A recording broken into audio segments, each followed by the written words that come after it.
स्वागत है आप सभी लोगों का। आज हम रिकॉर्ड करने जा रहे हैं प्रीलिम्स 2024 सीसेट एनालिसिस का पार्ट फिफ्थ।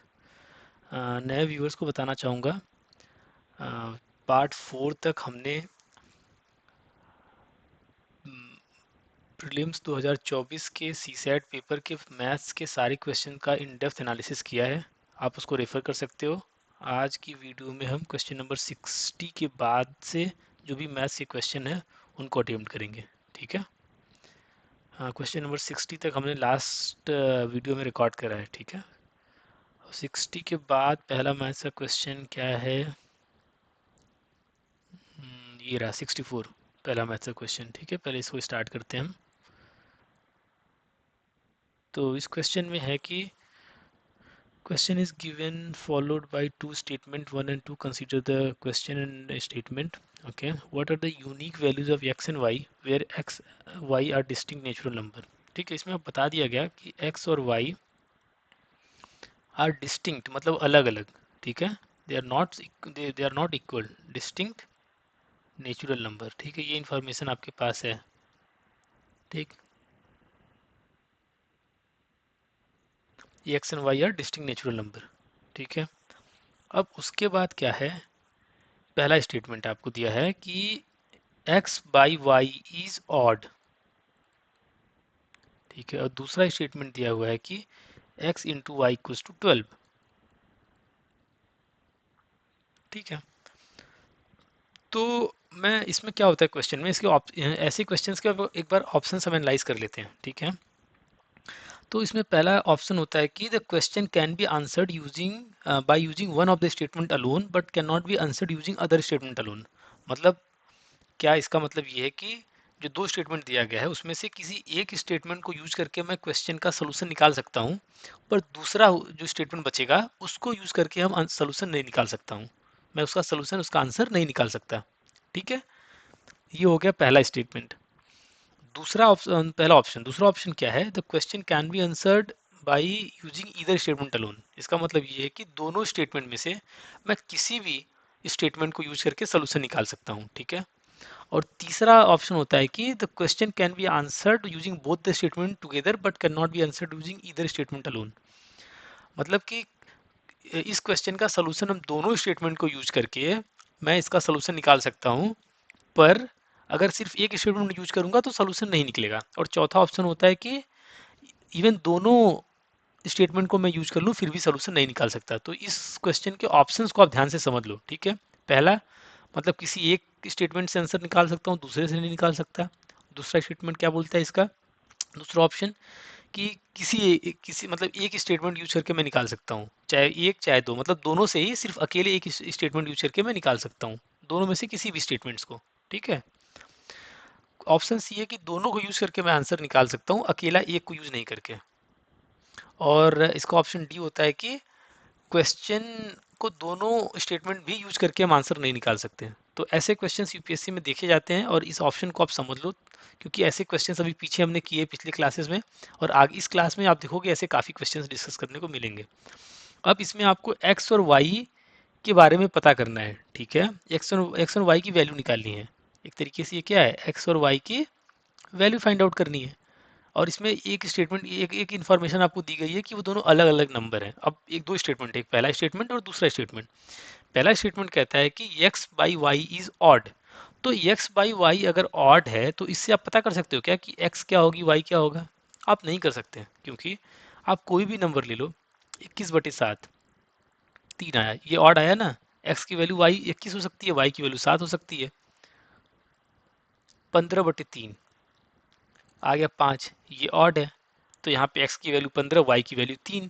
तो ऐसे आपको ढेर सारे स्टेटमेंट्स मिल जाएंगे जिसमें x बाई वाई ऑड होगा, पर इससे आप कौन सा x और y लेंगे आप ये कंफर्म नहीं बता सकते। इसका मतलब सिर्फ एक स्टेटमेंट यूज करके तो सोल्यूशन नहीं आने वाला है। ठीक है, मैं अब देखता हूँ क्वेश्चन नंबर। तो अगर सिर्फ एक स्टेटमेंट यूज करके सोल्यूशन नहीं आएगा, इसका मतलब ये हुआ कि ऑप्शन बी मेरा गलत हो गया। ऑप्शन बी क्या कहता है, कोई भी स्टेटमेंट यूज करके मैं आंसर निकाल सकता हूँ, ऐसा नहीं है। ऑप्शन बी इसलिए गलत हो गया। अब ये देखता हूँ, x into y equals to 12। ठीक है, x into y equals to 12 अगर है तो एक्स और वाई की वैल्यू देखते हैं हम, ठीक है। तो एक्स और वाई क्या है, नेचुरल नंबर है, तो ऐसे हो सकता है ना, 12 × 1, एक होगा 12, 12 × 1 12, दूसरा 6 × 2 12, हम्म, और तीसरा क्या केस होगा, 4 × 3 12, ठीक है। और इसके बाद वाले तीनों केसेस रिपीट होंगे, सेम, 3 × 4 12, 2 × 6 12, और 1 × 12 12, ठीक है। अब इस स्टेटमेंट को अगर मैं यूज करता हूं तो मेरे पास 6 सोल्यूशन अवेलेबल हैं। एक्स की वैल्यू 12, वाई की वैल्यू 1, एक्स की वैल्यू 6, वाई की वैल्यू 2। तो इससे भी आप यूनिक वैल्यू पता नहीं कर सकते कि एक्स और वाई की कौन सी वैल्यू होगी इन 6 में से, ठीक है। तो अब पहला भी स्टेटमेंट गलत हो गया, क्योंकि आप किसी भी दोनों में से किसी एक स्टेटमेंट को भी यूज करके आप आंसर नहीं निकाल सकते, ऑप्शन ए भी गलत हो गया। अब ऐसा होगा कि मैं दोनों को यूज करके सोल्यूशन निकाल लूं या दोनों को यूज करके सोल्यूशन ना निकालूं, उस हिसाब से सी और डी में से कोई एक सही होगा, ठीक है। अब अगर मैं पहला स्टेटमेंट को कंसीडर करता हूं, ये बोलता है कि एक्स बाई वाई ऑड होगा, ठीक है। एक्स बाई वाई ऑड हुआ, इसका मतलब ये है कि एक्स वाई से बड़ा होगा।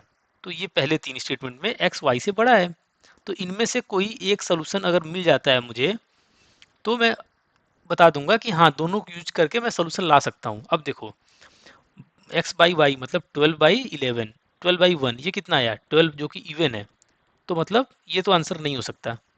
6/2 मैंने किया तो कितना आया, 3, और ये ऑड है, तो ये एक सोल्यूशन हो सकता है, ठीक है। अगर मुझे मिल गया कि ये यूनिक सोल्यूशन है, तो मैं ये बोल दूंगा कि एक स्टेटमेंट, स्टेटमेंट 1 और स्टेटमेंट 2 दोनों को यूज करके मैं सोल्यूशन निकाल सकता हूँ, ठीक है। अब तीसरा क्या है, 4/3। अब 4/3 आप करोगे तो आपको नेचुरल नंबर ही नहीं मिलेगा, कुछ 1 पॉइंट समथिंग मिल जाएगा, कुछ 1.3 आपको मिल जाएगा, हाँ? तो ये तो गलत हो गया। तो इसका मतलब सिर्फ आपको, अगर आप दोनों स्टेटमेंट कंसीडर करते हो, तो देखो, दूसरा स्टेटमेंट आपने कंसीडर किया तो आपको मिले 6 सॉल्यूशंस, ठीक है। अब दूसरे स्टेटमेंट को पहले स्टेटमेंट के साथ कंसीडर किया, मतलब पहला स्टेटमेंट को मैं मानता हूँ x by y is odd. अब देखो, इन सारों 6 में से 6 के ऑप्शंस को आप देखोगे, सिर्फ ये वाला ही ऑप्शन ऐसा है जिसमें एक्स बाई वाई आप करोगे तो आपको ऑड मिलेगा, जो कि यूनिक है, एक्स की वैल्यू 6 और वाई की वैल्यू 2। तो दोनों को स्टेटमेंट यूज करके मैं ये बता सकता हूँ एक्स और वाई की क्या यूनिक वैल्यूज होंगी, इसलिए इसका आंसर होगा सी, ठीक है। जिनको ये क्वेश्चन नहीं समझ में आया, प्लीज़ एक बार वीडियो रिपीट करके आप देखना, आपको समझ में आ जाएगा। क्वेश्चन बहुत ईजी है, इसमें कुछ खास अलग सा नहीं करना है, ठीक है। अगला स्टेटमेंट में पढ़ता हूँ, अगला क्वेश्चन पढ़ता हूँ। अगला क्वेश्चन क्या कहता है कि वो भी सिमिलर लाइंस पे ही है, वही उसी तरीके का ऑप्शन है, इसीलिए मैं बोल रहा था कि आप ऑप्शंस को अच्छे से समझ लो, ठीक है। इसमें क्या कहता है कि certain amount was distributed among x y z, मतलब कुछ, मान लो कुछ रुपए हैं, उनको एक्स वाई जेड तीन लोगों के बीच में बांट रहे हैं हम, ठीक है। अब उसके बाद दूसरी चीज हमसे कही जाती है, ये एक इंफॉर्मेशन है, ठीक है, क्वेश्चन का इंफॉर्मेशन है कि एक कुछ है, कुछ एक्स रुपीज, मान लो कुछ पैसे मेरे पास हैं, अब इनको मैं तीन लोगों के बीच में बांट रहा हूँ, एक्स वाई जेड, इन तीनों के बीच में मैं बांट रहा हूँ पैसे। अब क्या होता है कि पहला स्टेटमेंट यहाँ पे आता है कि 4/5 of x receive 4/5 of y and z together, समझे। ये क्या कहता है कि एक्स के पास जितने पैसे हैं, ये 4/5 है, किसका, वाई और जेड दोनों के, दोनों को मिला के जितना पैसा मिला, उसका 4/5वां भाग एक्स को मिला के लिए। और इसी तरह दूसरा स्टेटमेंट आपको कहता है कि जो वाई को पैसे मिले वो 2/7 है, किसका, 2/7वां भाग है एक्स और जेड दोनों को मिला के, ठीक है। तो क्या आप बता सकते हो क्या आप बता सकते हो कि who received the least amount, x y z में से सबसे कम पैसा किसको मिला। अगर इस क्वेश्चन में, आप ध्यान देना, ये चीज इन्फॉर्मेशन अब याद करो, काम देगा। अगर इस क्वेश्चन में ऐसे रहता कि आपको दो इक्वेशन दी गई हैं और वेरिएबल्स तीन हैं, तो दो इक्वेशन से तीन वेरिएबल का आप सोल्यूशन नहीं निकाल सकते, तीन वेरिएबल का सोल्यूशन निकालने के लिए आपको कम से कम तीन इक्वेशन चाहिए, ठीक है। तो इसमें अगर एक्स वाई और जेड की वैल्यू पूछता तो आप स्ट्रेट फॉरवर्ड लिख देते कि दोनों को यूज करके हम आंसर नहीं निकाल सकते। ये इन्फॉर्मेशन बहुत जरूरी है। आपके पास अगर n वेरिएबल्स हैं और इनकी यूनिक वैल्यूज हैं तो इसका सोल्यूशन फाइंड आउट करने के लिए मुझे n इक्वेशंस चाहिए। ठीक है, ये इन्फॉर्मेशन आप याद कर लो, कभी मदद करेंगी आपको। अब दूसरी बात इस क्वेश्चन में, इसमें इसलिए n की एक्स वाई जेड की वैल्यू नहीं पूछा है, इसमें पूछा है इन तीनों में से किसको सबसे कम पैसे मिले।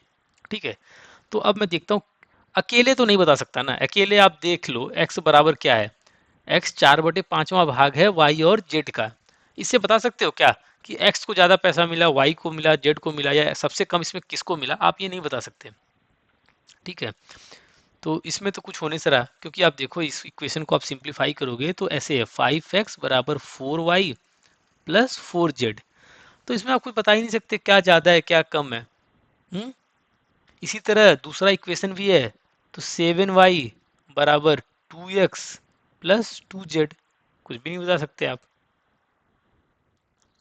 अब इस तरीके से आपको ये पता चल गया कि एक स्टेटमेंट यूज करके, किसी भी एक स्टेटमेंट को यूज करके मैं सोल्यूशन नहीं बता सकता। तो पहला दूसरा तो ऑटोमेटिक गलत हो गया। अब क्या इन दोनों को यूज करके मैं सोल्यूशन बता सकता हूँ? अगर हाँ तो सी सही, अगर नहीं तो डी सही। ठीक है, अब मैं करता क्या हूँ यहाँ पे, आ, इस इक्वेशन को 2 से मैं गुणा कर देता हूँ। ठीक है, सेकंड वाले इक्वेशन को। तो ये क्या हो जाएगा, ये हो जाएगा 14y plus 4x plus 4z। ठीक है, अब मैं करता हूँ इस इक्वेशन में से इक्वेशन 1 में से इक्वेशन 2 को माइनस। ठीक है, इक्वेशन 1 माइनस इक्वेशन 2। अब देखते हैं मुझे क्या मिलता है। अगर मैं ऐसा करूँगा तो मुझे क्या मिलेगा, ये होगा 5x। ठीक है, ये हुआ आपका 5x, ये माइनस ये माइनस ये माइनस माइनस कर रहा हूँ इक्वेशन 1 में से इक्वेशन 2। 5x माइनस 14y, और ये हुआ आपका 4y माइनस 4x, और ये plus 4z minus 4z cut गया। तो आपको मिल गया यहाँ से 9x बराबर 18y। तो x बराबर 2y। एक चीज आपको मिली, x बराबर 2y, ध्यान दीजिए इस चीज को। इसका मतलब क्या हुआ है, जो x है वो y का दुगना है। तो ये तो एक चीज आपको पता चल गई कि x जो है y से बड़ा होगा, तभी ना। चलिए एक चीज, एक इन्फॉर्मेशन मिल गई पहले इक्वेशन से। अब मैं क्या करता हूँ, अब मैं क्या करता हूँ कि क्या इसी चीज को x बराबर 2y है, मैं किसी इस इक्वेशन में पुट कर दूंगा, कुछ कुछ मुझे नया रिलेशन मिल जाएगा। ठीक है, अब मैं वही करता हूँ।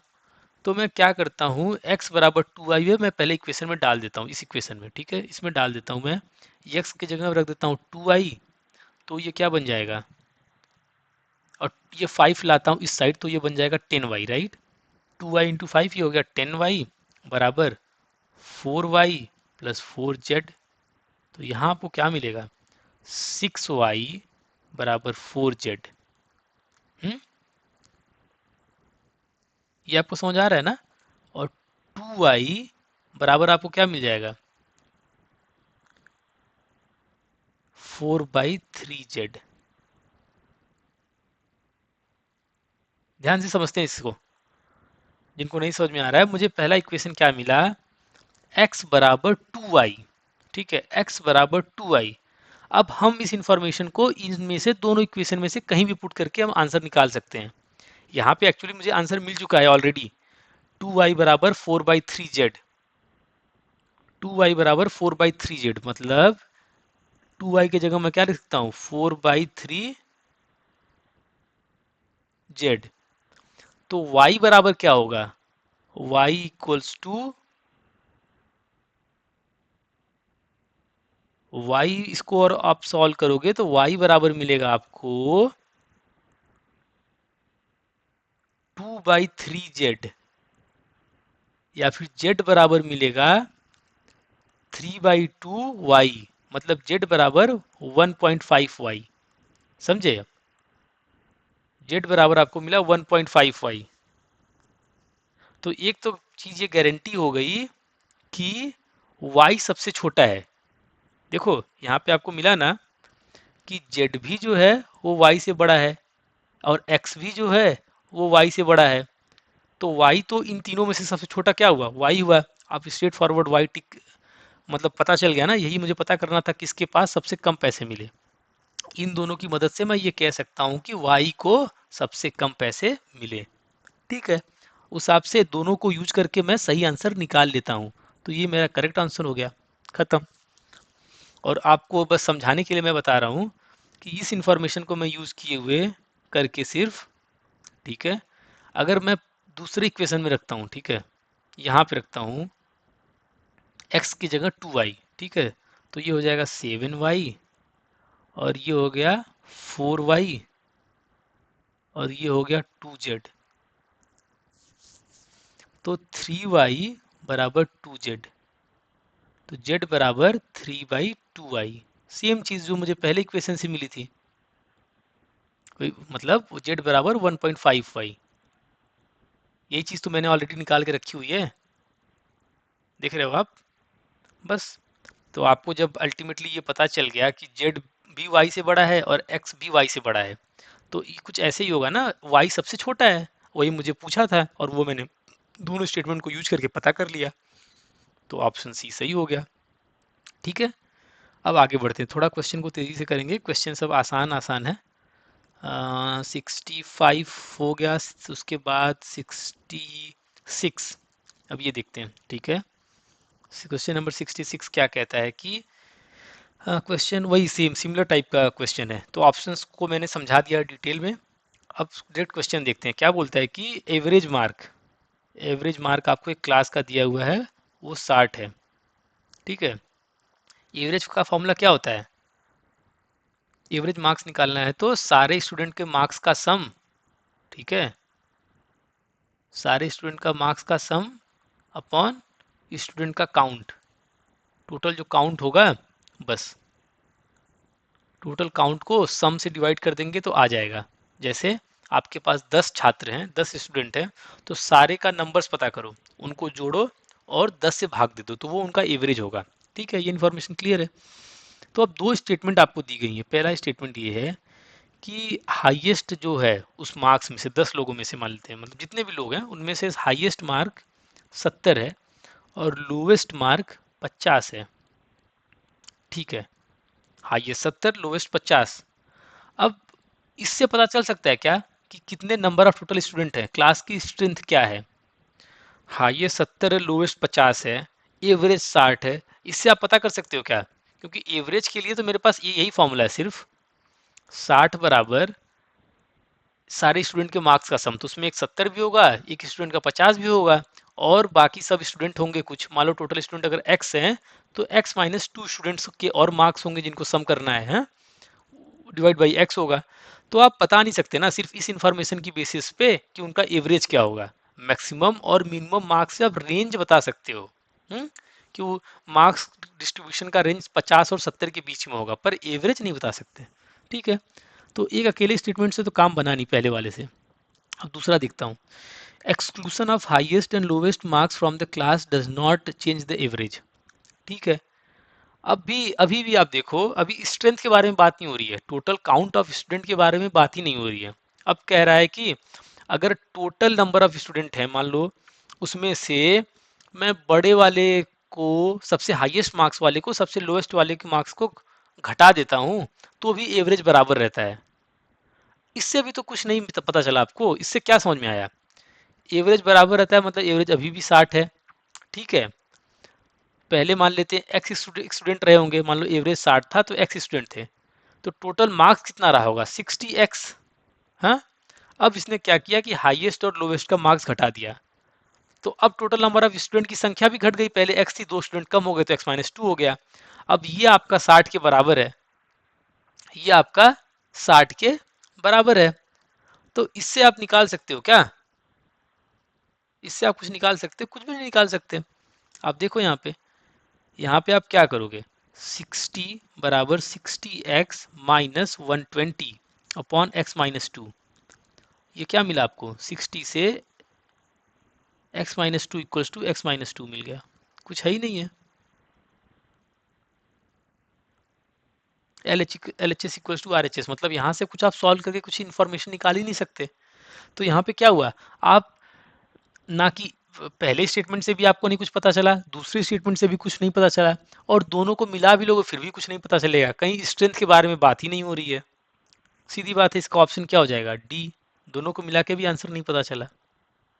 अब जैसे ये सब क्वेश्चन है, ये सब क्वेश्चन देखो आप तो ट्रेडिशनल लाइंस पे नहीं है, इसमें सिर्फ आपको थोड़ा प्रैक्टिस करना पड़ेगा ऐसे क्वेश्चंस को, क्योंकि ऐसे क्वेश्चन सिर्फ यूपीएससी सीसेट में ही देखे जाते हैं।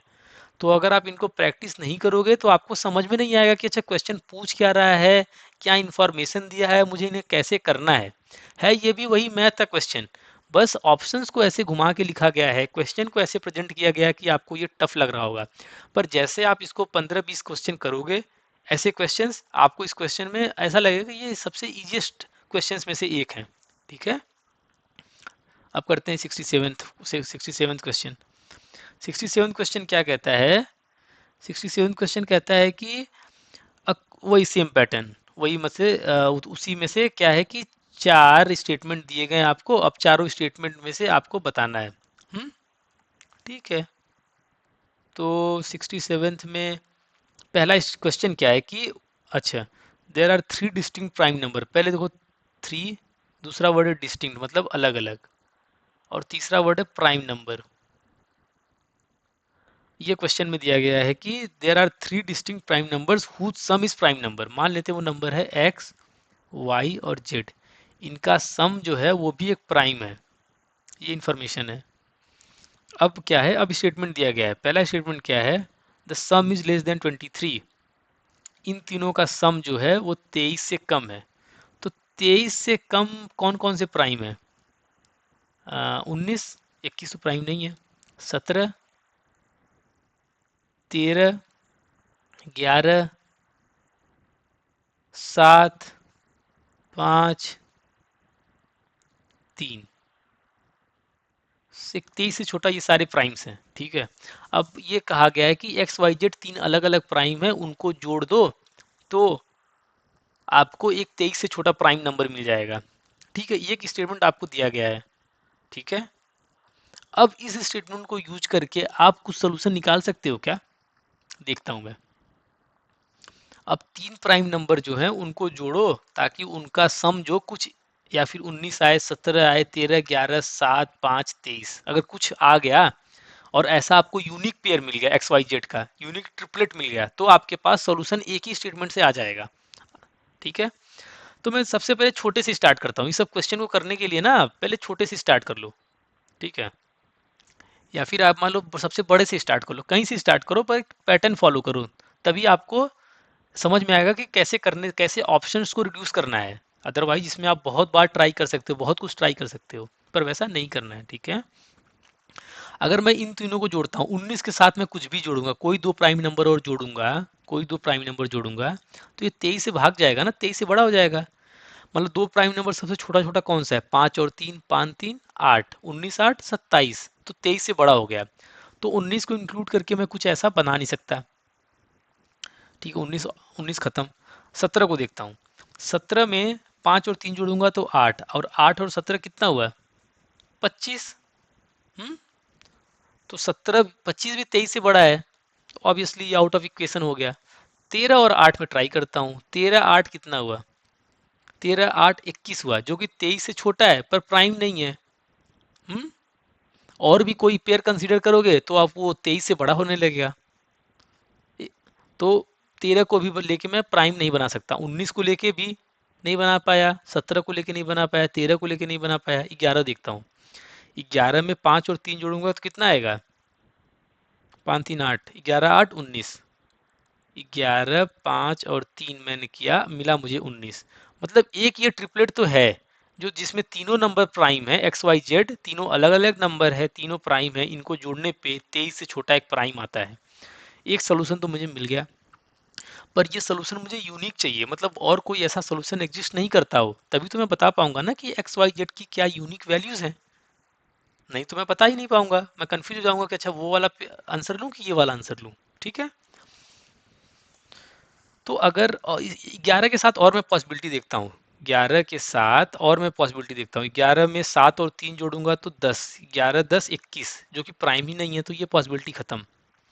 तो और पॉसिबिलिटी बची 11 7 5, तो 7 5 12 और 11 12 23। हाँ, 23 से मुझे छोटा चाहिए। ठीक है, तो ये भी गलत हो गया। अब मेरे पास बचा ये वाला नंबर, 7 को लेके बना सकते हैं, 7 5 3, 7 5 12 3 15, ये तो प्राइम ही नहीं है। तो अब मुझे समझ में आ गया कि ये 23 से छोटे इतने सारे प्राइम नंबर्स हैं, इनके आप कोई भी कॉम्बिनेशन आप यूज कर लो और उनको जोड़ो, तो आपको प्राइम मिले, जो प्राइम नंबर मिले वो 23 से कम हो, वह सिर्फ ये इकलौता ट्रिपलेट है, 11 5 3। ये सिर्फ इकलौता ट्रिपलेट है, 11 5 3। ठीक है, अब इससे आप बता सकते हो, सिर्फ एक स्टेटमेंट यूज करके मैंने ये इंफॉर्मेशन निकाल ली, सिर्फ एक स्टेटमेंट, पहले स्टेटमेंट को। ठीक है, अगर, अब सोल्यूशन देखना कैसे चेंज होगा। अगर दूसरे से स्टेटमेंट निकालता हूँ, दूसरे, अब तो ऐसा होना चाहिए ना, अगर आपको ये पता चल जाए एक स्टेटमेंट से सोल्यूशन आ रहा है, ठीक है, तो इसका मतलब ये हो गया कि सिर्फ ए और बी में से ही कोई सही आंसर होगा, सी और डी गलत हो गया। ठीक है, सी और डी पे हम तभी जाएंगे जब दोनों में से कोई एक स्टेटमेंट भी इनफ नहीं है, दोनों में से कोई एक स्टेटमेंट इनफ नहीं है सही सोल्यूशन लाने में। पर अगर कोई भी एक सही हो गया सही सोल्यूशन लाने में, तो मेरा सोल्यूशन ए और बी में से होगा। ऑप्शन ऐसे ही फ्रेम है ना, मैंने इसको पहले क्वेश्चन में डिटेल में एक्सप्लेन किया था, पर फिर से बोलता हूँ। ऑप्शन ए ये कहता है कि दिए गए दोनों स्टेटमेंट में से किसी एक स्टेटमेंट से यूज करके मैं सोल्यूशन निकाल लूंगा, और जब दूसरा स्टेटमेंट यूज करूंगा तो सोल्यूशन नहीं आएगा। ठीक है, ऑप्शन बी कहता है कि दोनों में से मैं चाहे कोई स्टेटमेंट यूज करूं, चाहे पहला चाहे दूसरा, हर केस में मैं सही हर केस में मैं सही उत्तर ला सकता हूं। तो अब आप बात तय हो गई कि ए और बी में से ही सोल्यूशन आना है। अब ये तो मुझे पता चल गया कि स्टेटमेंट एक से मैं सोल्यूशन ला सकता हूँ, अगर मैं स्टेटमेंट बी से भी सोल्यूशन ला दूंगा तो मेरा ऑप्शन बी सही हो जाएगा। अगर स्टेटमेंट दूसरे से सोल्यूशन नहीं आता है तो मेरा ऑप्शन ए सही हो जाएगा। स्टेटमेंट वन क्या कहता है, एक नंबर 5 है। अब ये इंफॉर्मेशन क्या हो गई आपको कि तीन डिस्टिंक्ट प्राइम नंबर हैं जिनको जोड़ने पे आपको एक प्राइम नंबर मिलता है। ठीक है, और इनमें से एक नंबर 5 भी है। ठीक है, तो आप मुझसे ये बताओ कि आप एक्स वाई जेड जो यूनिक आप पता कर सकते हो क्या? नहीं कर सकते, क्योंकि आप कोई भी और देख लो। जैसे मैं जोड़ता हूँ 19, 19 5 कितना होता है? 24। ठीक है, और 24 13 37। देखो, क्योंकि पहले स्टेटमेंट में बोलता है कि ये 23 से कम होगा होगा इसका सम, मगर मैं पहला स्टेटमेंट नहीं कंसीडर करता हूँ, सिर्फ दूसरा कंसीडर करता हूँ, तो क्या होगा? तो आप देखो, मैं एक एग्जांपल ये लेता हूँ, 5 19 और 13, सम कितना आया? 37। 37 भी एक प्राइम है, 5 भी एक प्राइम, 19 भी प्राइम है। एक सोल्यूशन यही हो गया आपका। दूसरा सोल्यूशन देखता हूँ मैं। दूसरा सोल्यूशन क्या होगा? 23 लेता हूँ, 19 लेता हूँ और 5 लेता हूँ, कुछ आएगा क्या? 47 आएगा। हाँ, तो इस तरह से आप बहुत सारे ट्रिपलेट 5 को लेके और दो प्राइम नंबर जोड़ दो, ताकि इन तीनों को जोड़ने पे एक प्राइम नंबर मिले। ऐसा आपको बहुत सारा ट्रिपलेट मिल जाएगा। ठीक है, इसमें तो दिमाग भी नहीं लगाना। इसका मतलब ये है कि दो को यूज करके मैं सोल्यूशन नहीं ला सकता हूँ, पर स्टेटमेंट एक को यूज करके सोल्यूशन ला सकता हूँ। मतलब सिर्फ एक स्टेटमेंट से मेरा सोल्यूशन आएगा, दूसरे को यूज करके नहीं आएगा, इसे यूज करके नहीं आएगा। तो इस हिसाब से कौन सा आंसर सही हुआ? आंसर ये। बहुत लोग को कन्फ्यूजन हो रहा होगा कैसे हो रहा है, क्या हो रहा है। आपको वीडियो स्लो करके एक दो बारी देखना है। एक दो बारी देखोगे ना, आपको सारी चीज़ें खुद ब खुद समझ में आने लगेंगी। ठीक है, क्वेश्चन सारे सिमिलर टाइप्स के हैं, सिंपल सिंपल इंफॉर्मेशन यूज करना है। बस एक बार देखो चारों स्टेटमेंट, चारों ऑप्शन ये मीन क्या करता है, चारों ऑप्शन है क्या, पहले तो आप ये समझ लो, फिर ये क्वेश्चन आपको आसान लगने लगेगा। ठीक है, 68 question is given followed by two statement, वही सेम पैटर्न।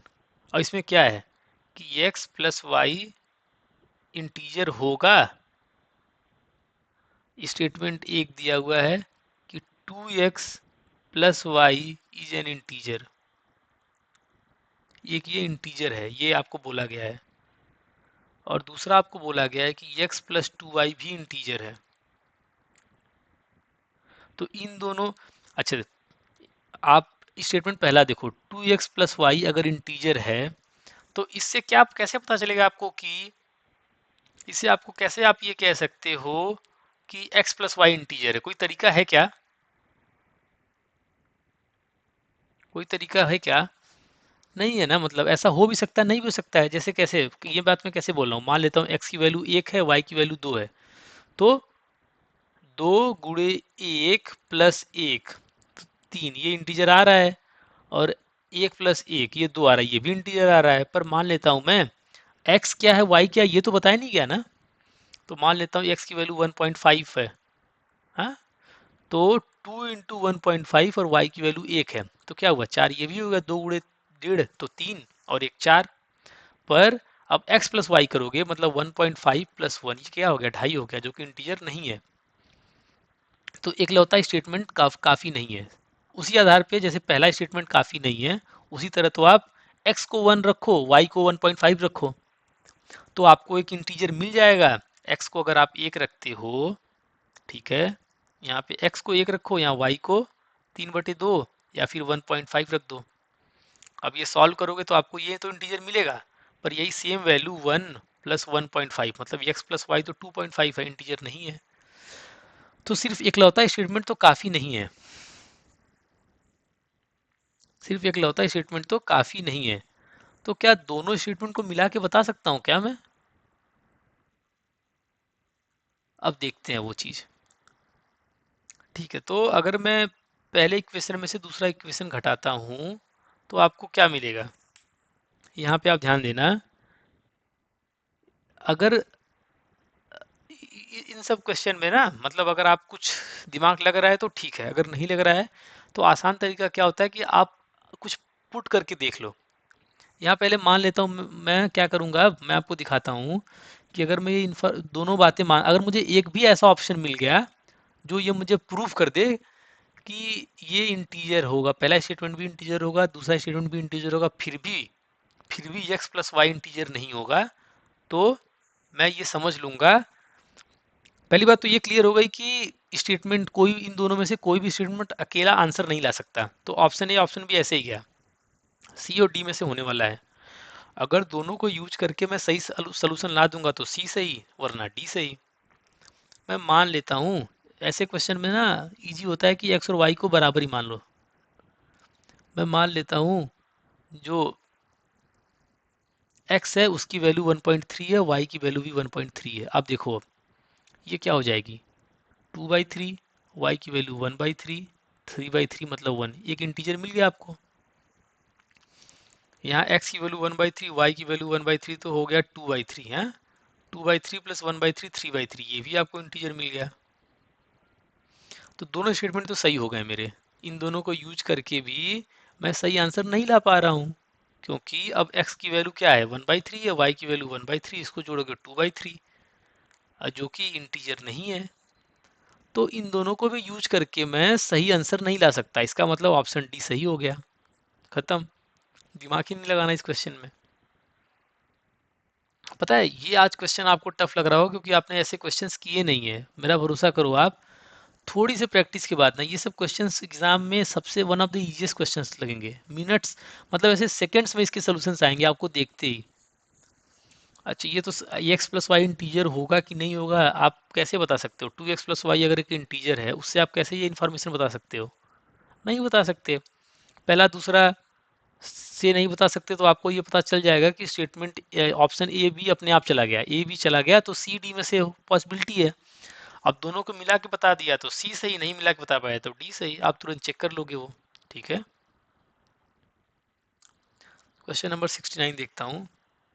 69 क्या कहता है आपको? ओके, वही सिमिलर पैटर्न है। आज तो लग रहा है काफ़ी प्रैक्टिस हो जाएगी इस पैटर्न पे। एक इंसान ने 3 सामान खरीदा 50 रुपए में। 50 रुपए में एक पी खरीदा, एक क्यू खरीदा और एक आर। 3 सामान खरीदा, उसके बाद क्यू का दाम इसने बताया है 16 रुपये, ठीक है। अब कुछ स्टेटमेंट दिया गया है, अब पी का दाम पूछ रहा है, ये पी का दाम कितना होगा। स्टेटमेंट 1 आपको क्या दिया है, P is not more than are.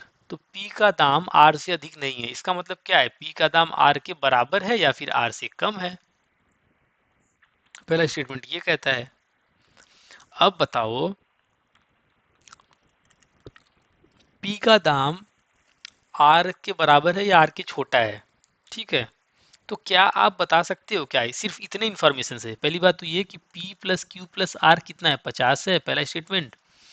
दूसरी बात, मुझे पता है क्यू की वैल्यू 16 है, ठीक है। तो P की वैल्यू 16 कितनी होगी, P प्लस आर की वैल्यू मुझे पता चल जाएगी ना, जैसे P plus Q plus R बराबर 50, क्यू बराबर 16, तो P प्लस आर की वैल्यू कितना होगा, 34। 50 माइनस 16, क्यू की वैल्यू 16 है ना, 50 माइनस 16 करोगे तो 34 आ जाएगा, ठीक है। अब तो आप नहीं बता सकते ना यहाँ पे, इसके आगे आपको क्या करना है नहीं बता सकते। P छोटा है R से, छोटा या बराबर है R से, इससे आपको क्या पता चलेगा, कुछ भी हो सकता है।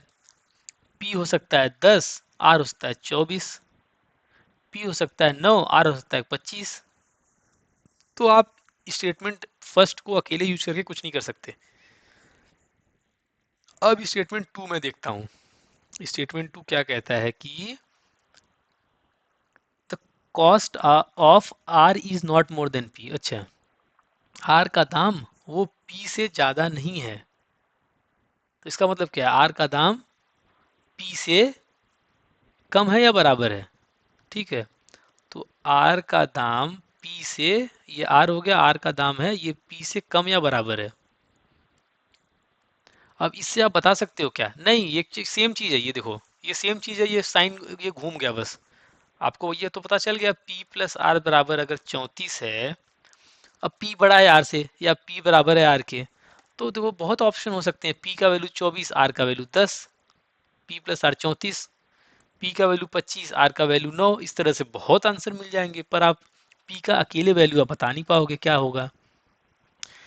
अब तो ऑप्शन ए और बी गए ऐसे ही, अब ऑप्शन ए और बी चला गया आपके पास, तो अब क्या बचा, सी और डी।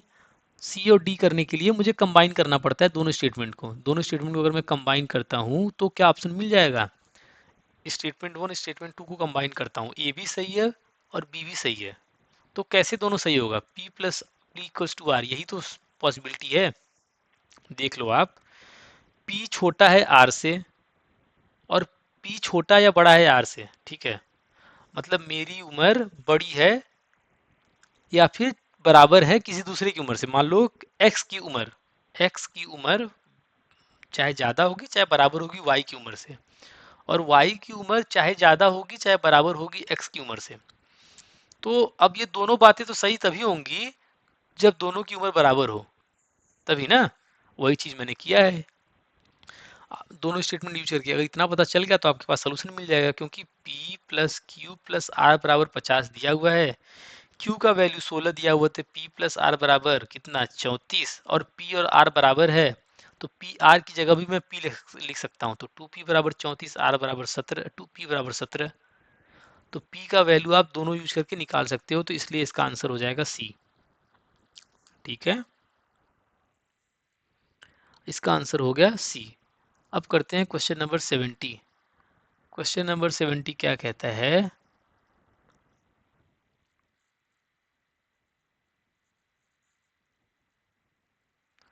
वही सिमिलर टाइप का क्वेश्चन है, कुछ अलग नहीं करना है, बस वही, ठीक है।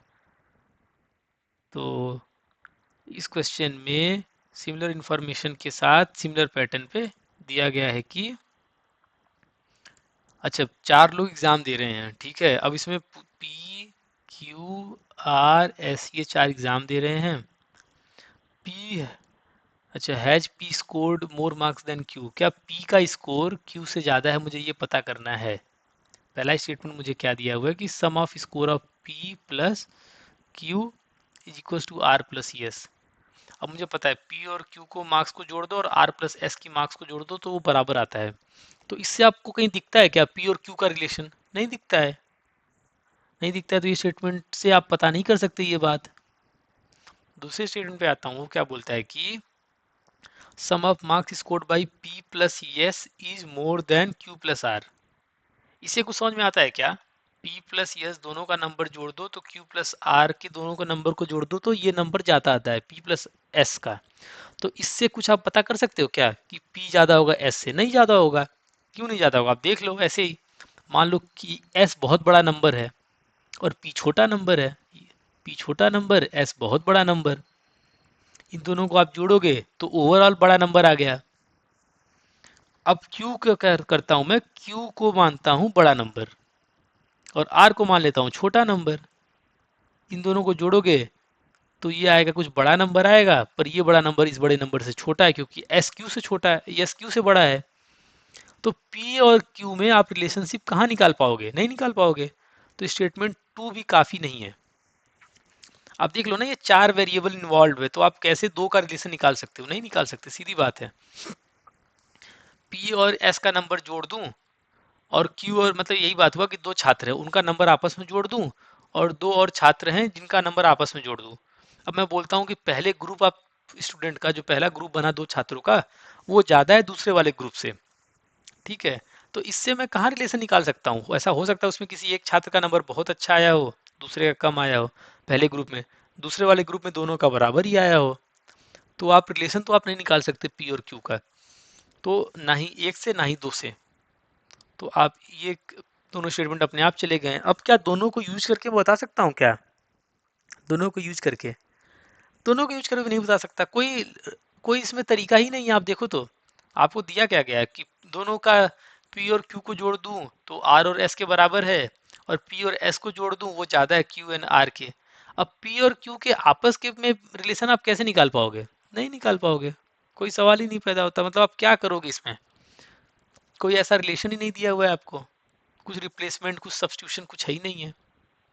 इसका आंसर अपने आप डी आ जाएगा। अगर कुछ दिखने लायक होता है ना तो वैसे दिख जाता है कि अच्छा हाँ यहाँ आप सब्स्टिट्यूट कर दोगे, पर दो इक्वेशन चार वेरिएबल बताना है रिलेशन, कैसे हो पाएगा? नहीं है। Option D.